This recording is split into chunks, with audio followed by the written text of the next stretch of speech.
Straight কোম্পানির inverter এসির PCB.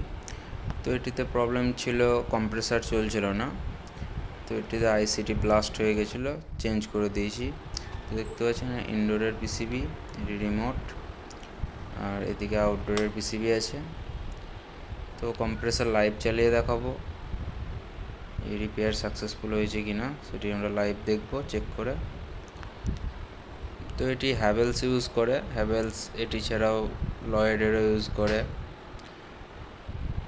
তো অল ওয়্যারিং দেখতে পাচ্ছেন কমপ্লিট আছে, ইনডোর টু আউটডোর এবং কম্প্রেসার কানেক্ট আছে। তো আমরা পাওয়ার দিচ্ছি, তো অন করে দিলাম, রিমোট দ্বারা আমরা পাওয়ার অন করলাম।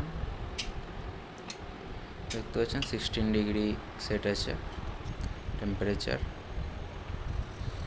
তো কম্প্রেসার স্টার্ট হয়ে গেছে, দেখতে পাচ্ছেন এটি আর স্টেবল স্ট্যাটাস, মানে এলইডিগুলো বোর্ডের সব অন অফ হবে, 3টে এলইডি। তো এটি তখন রান করবে কম্প্রেসার, মানে বোর্ড তখন স্টেবল কন্ডিশন বা ওকে আছে।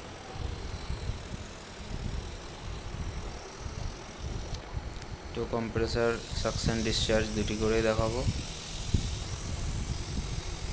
তো কোনো এরর নেই, কম্প্রেসার স্মুথলি রান করছে।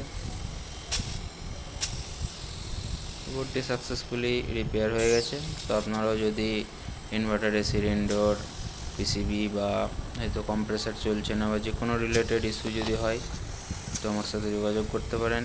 এসি, ফ্রিজ, ডিজিটাল মিটার এসব রিলেটেড যে কোনো প্রবলেম হলে আমার সাথে যোগাযোগ করতে পারেন। আমার নাম্বার ভিডিওতে শো করবে।